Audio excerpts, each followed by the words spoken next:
Bonjour à tous, on se retrouve aujourd'hui pour le 27e jour de notre défi, les lectures curieuses de l'été. L'histoire s'appelle « Il faut toujours réfléchir avant d'agir ». Elle est écrite par Shiva Hari Adhikari, illustrée par Raju Babu Shakia et traduite par Sakuntala. Bonne écoute. Boudi avait un très beau jardin, rempli d'une multitude de fleurs. Les admirer lui procurait une joie intense. Une année, il ne tomba pas une seule goutte de pluie. Les fleurs se mirent à faner et dépérir sous le soleil de plomb. Boudi rendit visite à son ami Arti. « Cher ami, cette année, la sécheresse a fait mourir toutes les fleurs de mon jardin. Connais-tu des fleurs qui ne fanent pas ou ne dessèchent pas ?» lui demanda-t-il. « Eh bien, les fleurs en papier et les fleurs en plastique ne fanent pas et ne se dessèchent pas. S'il pleut, les fleurs en papier seront abîmées, mais pas celles en plastique, » indiqua Arti. Boudi rentra chez lui et arracha toutes les fleurs. Il acheta des fleurs en plastique et les planta à la place des autres. Un soir, tandis qu'il admirait de son balcon son jardin, Boudi sentit une légère brise venir lui caresser le visage. Mais au lieu de transporter le parfum de ses fleurs, elle transportait une horrible odeur d'égout. Le lendemain, il se rendit chez Aarti.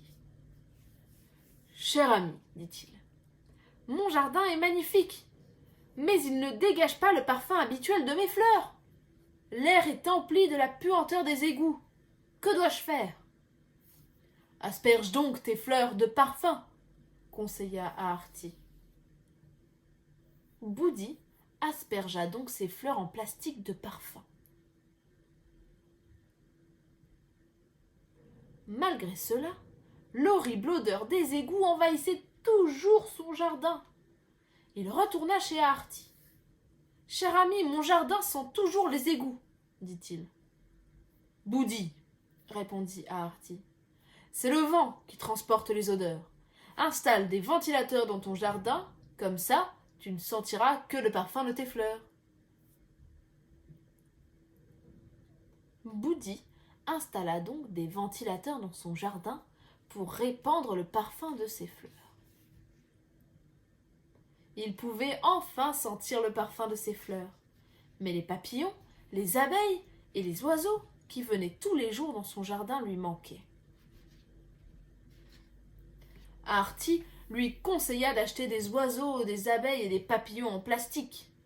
Boudi suivit son conseil et se mit à les faire voler dans son jardin avec l'aide de ses amis et de ses voisins. Mais cela provoqua des incidents. Les jouets en plastique entraient en collision les uns avec les autres, puis s'écrasaient au sol. Certaines personnes s'énervèrent et des bagarres éclatèrent. Boudi alla se plaindre auprès d'Aarti.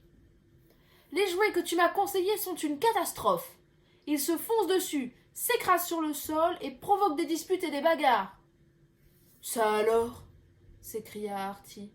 « C'est très mal de se disputer. Si les gens se disputent, nous devons leur demander d'arrêter. Et s'ils ne se calment pas, il faut les punir. »« Mais c'est toi le responsable de toute cette pagaille !» s'emporta Boudi. « J'ai saccagé mon jardin, dépensé une fortune et tout rendu artificiel. Les fleurs, le parfum, l'air, les papillons, les abeilles, les oiseaux, absolument tout.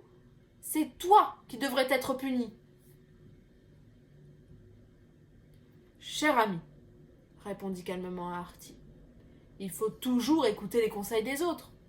Mais il faut agir seulement après avoir beaucoup réfléchi.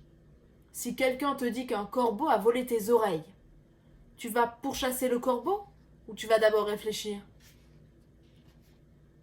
Les paroles d'Aarti permirent à Boudi de se rendre compte de son erreur. C'est normal que, tandis que les saisons passent, Les fleurs s'épanouissent, se fanent, puis finissent par mourir, se dit Boudi. Je n'aurais jamais dû aller contre les lois de la nature. Cher ami, demanda Artie, en constatant que Boudi était plongé dans ses pensées. As-tu besoin d'un autre conseil? Ah non, ça suffit les conseils, plaisanta Boudi. Je sais maintenant quoi faire. Le lendemain, Boudi arracha toutes les fleurs en plastique de ses parterres et les jeta à la poubelle.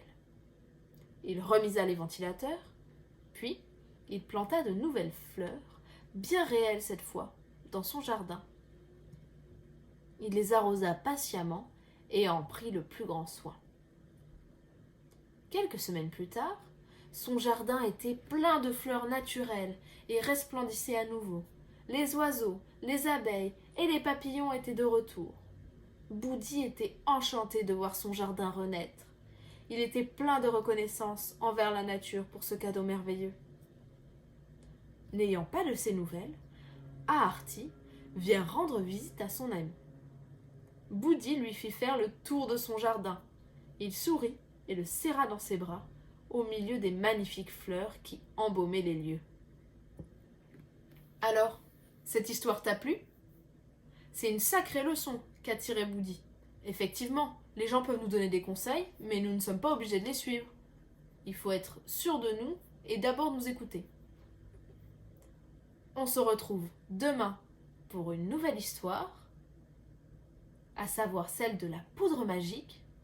Et en attendant, on se retrouve sur nos réseaux sociaux, Le Rat Curieux, et sur notre blog leracurieux.com pour toujours plus d'activités mêlant littérature et créativité.